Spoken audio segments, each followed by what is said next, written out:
and it's National Blood Donor Month. So I want to urge all Rhode Islanders to come and donate blood.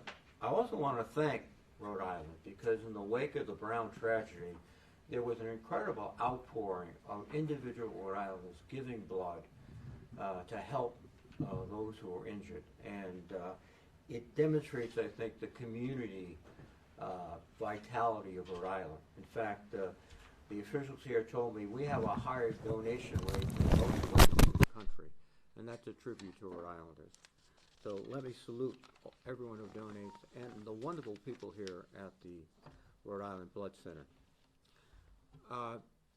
Turning to Venezuela, first you have to commend the incredible courage and skill of the men and women of armed forces who conducted an operation that was well conceived and courageously executed. There's no question about that. I think also, too, you have to recognize, and no one should have any illusions, that Maduro was a despicable figure. He had been running Venezuela without regard to laws and liberties, and also he probably was profiting directly and indirectly from some of the drug dealers. So there's nothing admirable about the gentleman that I could find. But I think what we have to do is understand what this means in a larger scale. It was very clear when the president spoke Saturday that this really, in his mind, wasn't about drugs. And for many American families who suffer through drugs, that's a very important topic, and they are very concerned about drugs. What it was, as he indicated, is essentially taking over a government, regime change, taking over the country, taking their natural resources, oil principally, for the benefit of the big oil companies that are going in right now. So this whole campaign, which started off by attacks on small vessels bearing cocaine, which has legal issues also, whether they're legal, has transformed and now been revealed to be Trump's desire, essentially, to not only take over a country, which is illegal, but then to extract its precious resources. That's not appropriate. It's not legal either, by the way, under international law and even United States law. And it sets a very dangerous precedent for people like Vladimir Putin, who now can sit back and say, well, why are they complaining about my attack in Ukraine? They do it themselves. The Chinese, I'm sure, are very interested at what's happening in Venezuela because, I think they have their eyes on Taiwan. So we're looking at a situation which is essentially upending the international structure of relations that began really after World War II. After much suffering by Americans and victory in the war, we created an international order that essentially had a primary rule that you cannot use force against another sovereign nation. That's Article 2.4 of the UN Charter, and that article was ignored totally. But even in domestic law, Congress has the authority to declare war. And this looked very much like a warlike effort. But Congress was not consulted. Congress has not been informed of many of the details of the operations. In fact, under law, the Secretary of Defense was required to give us, they're called execute orders, ex-orders, on all these operations, all the boat strikes and everything else. He's refused to do that, even though it's the law. So you have an administration who is repeatedly defying the law, who is destabilizing international relations, and whose efforts, I think, are going to lead to a very complicated situation. You have the president on one hand saying he's going to occupy Venezuela. Then you have Marco Rubio trying to walk it back. So, oh no, we're going to cooperate with them. Well, we've seen, I think, this story before. There was a great military triumph in Iraq under George W. Bush. 20 years later, we were still trying to extract ourselves from what turned out to be a huge geopolitical mistake that cost the lives of many, many servicemen and women. And we have to be conscious of that now. In fact, for weeks now, I've been trying to tell everyone in the administration, the real question you have to ask is, what are you going to do when you win? So, Mr. President, what are you going to do? Are you going to occupy? Are you going to cooperate? Are you going to send troops in again, as he threatened last Saturday? So we're in a very precarious situation. And it is one which demonstrates, I think, the administration's disregard for the law, not only international law, but particularly the United States law. And now it's time for Congress to step up and make sure that what is done going forward is both legal and in the best interest of the United States, not just for a weekend of headlines, but for the future of the country. So I'll take your question. You said that Maduro is a despicable figure. Do you give the president any credit for removing someone like that from power? Well, I think the credit has to be assessed in the future. I think everyone felt Saddam Hussein was a very despicable character. I agreed. But the way they did it, I think very quickly the American public reacted and said, this is a terrible strategic mistake. And the other factor, too, which is often overlooked, is the president took a sworn oath on the Constitution to see that the laws be faithfully executed. And part of all of our laws are the treaties we signed, particularly the United Nations Treaty. And as a result, I think we asked ourselves, is he following the law according to his oath? So there's no question about the character of Maduro. There are serious questions about whether this approach made sense both legally and also long-term strategically for the United States. But military leaders also took an oath.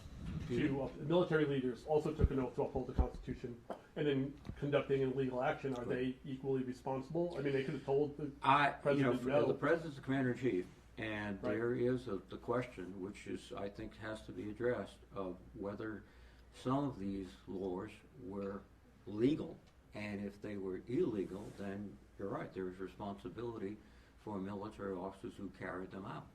That can't be avoided. You mentioned a lack of communication, a violation of the Constitution. Can you tell us, it seems like there was probably no heads up that this operation was going to be happening. Were you aware beforehand? And just tell me how you reacted when you heard about it. Well, there was absolutely no prior communication. And part of it was a consideration of the safety of the troops, which is they did not want this information to be disclosed. It could jeopardize the troops. And that, I'm not going to question their judgment on that at all. If troop safety is involved, then protect the troops. That's my view. I was informed, my staff was contacted about 6 a.m. and received word that an operation was undergoing.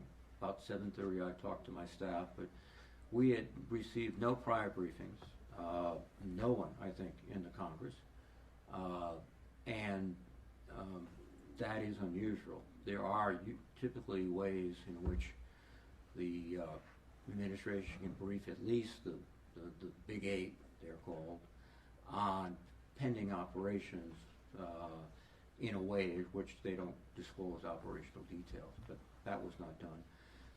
My reaction was, like most people, surprise and shock. And then, of course, I looked at the president's press conference and the claims he was making of occupying Venezuela, sending our big oil companies in to get the oil out. Other discussions were just like, my God, this he seems out of control. But Senator, the Biden administration put a $25 million reward out for Maduro, didn't follow through on it. The Trump administration followed up on that with this operation. Do you see? Is there any way that you would have done it? Because it seemed like we had it out for Maduro. We wanted him, and we wanted to bring him to American justice. So isn't this American justice today? Well, first of all, Trump increased that reward, I think, to $50 million. Right. So he was attempting to do what President Biden did, which was to have someone within Colombia or elsewhere, apprehend Maduro and turn him over to the United States, which would be a much more, I think, appropriate process. The issue, though, you can't avoid what was the legal precedents and legal strictures that the president had to follow. Did President Obama, would he brief you before he would go drone in the Middle East? There would be briefings, yes, particularly to what is known the Big Eight, as I mentioned before, which are the majority leaders and the Speaker and the majority leader of the House. But I think you have to understand that President Obama, President George W. Bush, and others were operating under congressional authorization to authorize use of military force for Iraq, also for Afghanistan, and included in that was a rather wide-based authorization to go after terrorist groups that were harming the United States. No such authorization exists today in regard to Venezuela. You spoke about next steps that Congress can take. Can you be more specific about that, especially as the president has shown time and again he's not really interested in what Congress has to say about things? Well, I mean, this is where we have to go and first get the facts. That's why we're being briefed this afternoon. But second, we have to look very clearly at the law and our responsibilities, as we took an oath also to support and defend the Constitution of the United States. What's our responsibility? And if the president has taken steps that are illegal, if the president has taken steps that are arguably legal but strategically detrimental to the United States, we have to stand up first and talk about it. Second, we have to take legislative action. Senator Kaine is going to propose again a authorized use of military force legislation, which would attempt to constrain the president from further military operations in Venezuela. I think I've supported the past, I support the future. Unless the president comes to Congress, as the president must, and explain why he needs military actions to settle a issue and get our, at least, if not approval, at least our acknowledgement that we've been briefed, then we're not doing our job, frankly. I want to go back to the oil for a second. Just you're wearing the flag of Ukraine today, and Putin obviously was very close with Maduro. Maduro would be supplying oil to the Russians to help their war. Regardless of what we do with the oil, the fact that we have control of it now, this is a crippling blow to Putin's army, isn't it? I don't think so, really, because frankly, as I understand it, most of the oil is purchased by China, not Russia. Russia produces oil and sells it. One thing the president hasn't done, ironically, he has seized sanctioned ships coming out of Venezuela. I don't recall any Russian ships that have been seized or flagged under some other nationalized flag, but basically Russian-oriented ships that have been seized by the United States. So, I mean, if he was serious about helping Ukraine, I think he'd have a very much more vigorous enforcement of the sanctions against Russian oil. And they've been rather mild at best. So again, this issue is not so much about the disrupting the flow of oil to the Russians. More precisely, it's probably trying to prevent China from getting more oil and China from getting more access to But oil. isn't that even good? Because if they have eyes on Taiwan and they Well, can't get excuse Venezuelan me. oil. It would be good, I think, if you could go ahead and go to Congress and say, I need the authority to take action against China. I don't think they do that. At the same time, he is, again, attacking Venezuela. He's negotiating with China about tariffs, about precious minerals, about, and that's a regime that's sort of equally as hostile to us as Venezuela was. But that's a case of exercising international relations and preparing us for activities. One of the other contrasts, I think, in vis-a-vis China is we have more ships, planes, Marines, Army assets, etc., in the Caribbean since 1962 in the Cuban Missile Crisis. There are no military threats to the United States emanating from Venezuela. Those are not the threats. Mhm. But if you believe, as I do, most experts, China poses potentially the greatest threat to the United States militarily. And yet we're taking resources away from the Pacific and putting them in. From a strategic sense, the president's policy makes no sense. Senator, What he's essentially doing is creating, and he said this in his national security statement, spheres of influence. These are going to be the good old days, where gunboat diplomacy in the Caribbean was a way of life. We would seize the country and hold on for a while, extract the minerals, and put the American companies in place in the good old days. While we let, the Europeans do what they want to do, which means let Putin kind of continue to disregard war and attack the Ukrainian people. Let China maybe do this. Or, again, what signal has this sent to China about using military force to achieve political objectives? Senator, do you accept Secretary Rubio's explanation that they couldn't brief members of Congress because it would put the mission at risk? I will accept that. Yeah, anything that would jeopardize the lives of American servicemen, I'm not going to argue with. When you described Maduro as a lawless president who profits from his position as president, doesn't that also describe President Trump at this point? I know. I'm going to just say it's my responsibility to do my duty, which is to ensure, like the president, the laws of the United States are faithfully enforced, and we have to do that.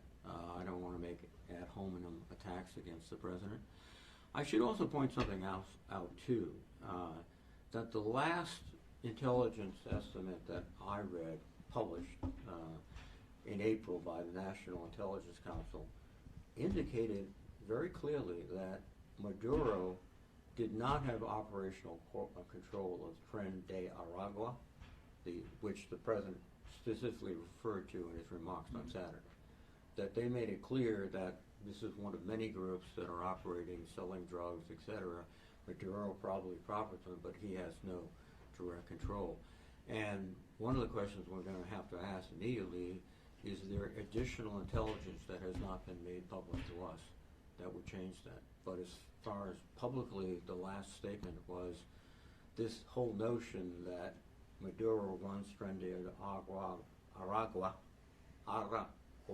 Yeah, my Spanish is faltering at the moment, forgive me. But this whole notion is, I think, been exaggerated by the administration. I think he probably has, relationships with these organizations in the sense of he'll take their money if they want to give it to him. Also, he probably has sometimes disputes with them because they might threaten his control, or did in the past. The other point I think is interesting to point out too is that when the president arrested Maduro, he immediately embraced the vice president of Venezuela as his successor, who is also a committed socialist, someone who came out very strongly saying that we support Maduro. It's very clear, or very difficult, I should say, to understand what his plan is. Frankly, based on what he said and what Rubio has said and others said, they don't have a plan. This is just, day to day. Would you consider Take one more. would you consider additional, your role in Congress, you can approve funding, would you consider funding additional aid, military aid, when it comes to this operation in Venezuela? Well, I think the first question is the AUMF that Senator Cannon will have on the floor, which would say you've got to stop all actions unless Congress has the ability to approve those actions in general and in many specific cases. That's step one. Two is that this whole buildup in the Caribbean, I've heard estimates that it has cost already $1 billion. And that has probably come from very creative use by the Department of Defense of funds they already have. And they'll continue to do that. Frankly, probably to the detriment of other areas in the world and to other important priorities of the Department of Defense. That's another issue that we have to take up, is this strategically wise? Is the investment we're making there worth it in terms of overall international security? And I think those answers would probably likely be no. One One thing, more, can you Senator? talk about the last, how many people died in Venezuela? I've heard estimates about 180 people, maybe. It may be. There are. But I mean, was that worth the cost anyway? Because that's a terrible thing to do to ostensibly innocent people who may or may not have supported Maduro. Well, there are reported civilian casualties of people who had no role in drug dealing or anything else, and that has to be considered. I think at this point it's too early to sort of come down until we have more facts about what happened. But again, this was mercifully, thank God, none of our forces were lost. Mm-hmm. We had 6 wounded personnel, I believe, but they're stable and they'll recover. And once again, I will stop where I began. This is one thing you cannot deny. This was an incredible demonstration of the courage, competence, and skill of our military forces and their bravery. This was a tough mission, and they did it brilliantly. So, thank you. You know, you've been a big critic of Secretary Pete Hegseth in the past. I think at the beginning you said the operation was well conceived. Is that? I think that was the word that you used. Yeah, no. So with that, you had the strikes on the Iran nuclear facility. Before Christmas, you had the strikes on the gangs in Nigeria, and now this operation in Venezuela. These are 3 operations where plans weren't leaked, American forces were protected, and the outcome that's best for America was able to be executed. Have you changed your thoughts on Secretary Hegseth at all? No, not at all. First of all, I think you have to question the legality of many of these strikes on the small boats. Were they actually legal under our law and international law? I think one of the responsibilities of a Secretary of Defense and a Secretary of State is to stand up to the President and say, Mr. President, you can't do this. It's illegal. And they are entirely cooperative with the President. In fact, everything Hegseth says, lethality. The reason I think they made that second strike on the boat on September 2nd is because this notion of lethality, they weren't going to exercise their responsibilities under the Geneva Convention and the naval rules of operation to save survivors of a shipwreck, because lethality. That's not the way Secretary of Defense should operate. He should be like everyone else, following and enforcing our Constitution. We always claim that's what makes us different as a nation. Yeah, some Russian general can say, yeah, kill them all. Not us. We're going to say, listen, we have to follow the law. And that is something that he is, in many cases, along with, he in many cases, contemptuous of. Thank you. Thank you, Senator.